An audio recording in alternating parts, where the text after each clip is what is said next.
1947 का वो अगस्त महीना, जब आज़ादी की खुशी और दर्द एक साथ हवा में घुले हुए थे।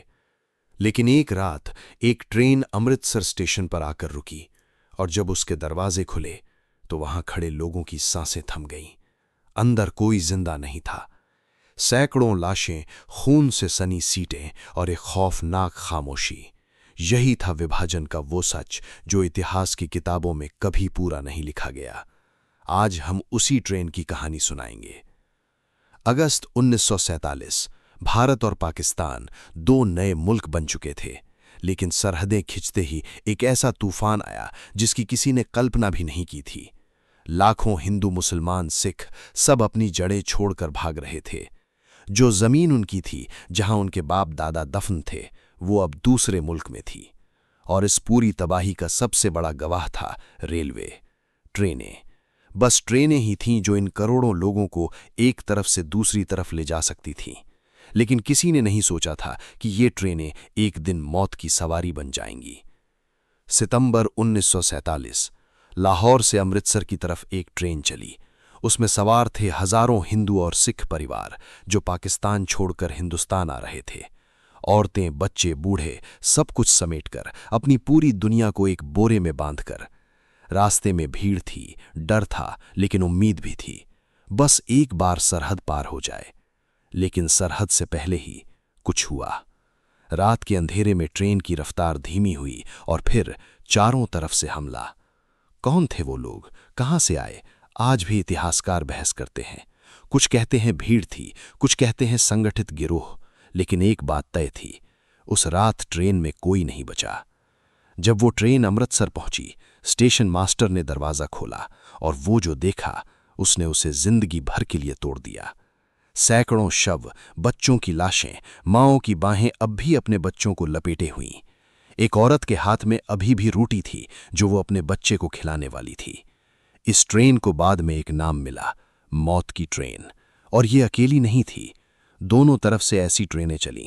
पाकिस्तान की तरफ मुसलमानों को ले जाती ट्रेनें भी ऐसे ही लौटीं, खाली नहीं बल्कि लाशों से भरी हुईं।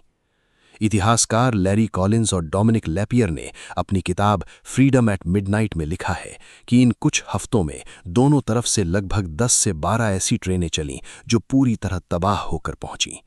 लेकिन असली संख्या वो आज भी कोई नहीं जानता। विभाजन में कितने लोग मारे गए?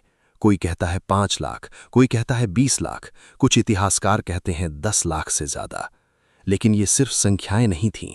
हर संख्या के पीछे एक चेहरा था, एक कहानी थी, एक परिवार था जो उस इंसान का इंतजार करता रहा जो कभी नहीं आया। और सबसे दर्दनाक सच, ये सब कुछ हफ्तों में हुआ। इंसान जो सदियों से साथ रहे थे, एक दूसरे के घर खाना खाते थे, एक दूसरे की शादियों में नाचते थे, वो अचानक दुश्मन बन गए। क्यों? क्या सिर्फ एक लकीर खींचने से? उस ट्रेन में जो लोग मरे उनमें से एक था एक 12 साल का लड़का। उसके पिता ने उसे खिड़की की सीट दी थी, कहा था, देखना हिंदुस्तान कितना सुंदर है। वो लड़का हिंदुस्तान तो पहुंचा, लेकिन उसे देख न सका। ये कहानी किसी किताब में नहीं है, ये उन हजारों गवाहियों में से एक है जो बंटवारे के बचे हुए लोगों ने दशकों बाद सुनाई।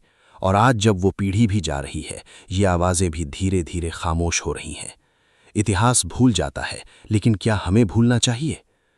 1947 का विभाजन सिर्फ एक राजनैतिक घटना नहीं थी, वो एक जख्म था जो आज भी रिस रहा है। दो मुल्कों के बीच नहीं, बल्कि उन करोड़ों लोगों के दिलों में जिनके दादा परदादा उन ट्रेनों में थे। कभी सोचिए, अगर वो बंटवारा नहीं होता, अगर वो लकीर नहीं खिंचती, तो क्या होता? शायद वो 12 साल का लड़का आज एक बूढ़े दादा होते, अपने पोते को खिड़की से बाहर देखते हुए कहते, बेटा देखो, ये पूरी जमीन हमारी है। आपको क्या लगता है, क्या बंटवारा टाला जा सकता था? और क्या हम उन लोगों के साथ न्याय कर पा रहे हैं जिन्होंने वो दर्द झेला? ये जरूर कमेंट में बताइए। उनकी कहानी सुनना शायद उनके साथ न्याय करने का सबसे छोटा तरीका है। अगर इस वीडियो ने आपको कुछ महसूस कराया तो एक लाइक ज़रूर करिए और सब्सक्राइब करिए इस चैनल को, ताकि हम आप तक और ऐसी कहानियां पहुंचाते रहें जो दिल को छू जाएं और सोचने पर मजबूर कर दें। मिलते हैं अगली कहानी में, तब तक के लिए जय हिंद, जय भारत।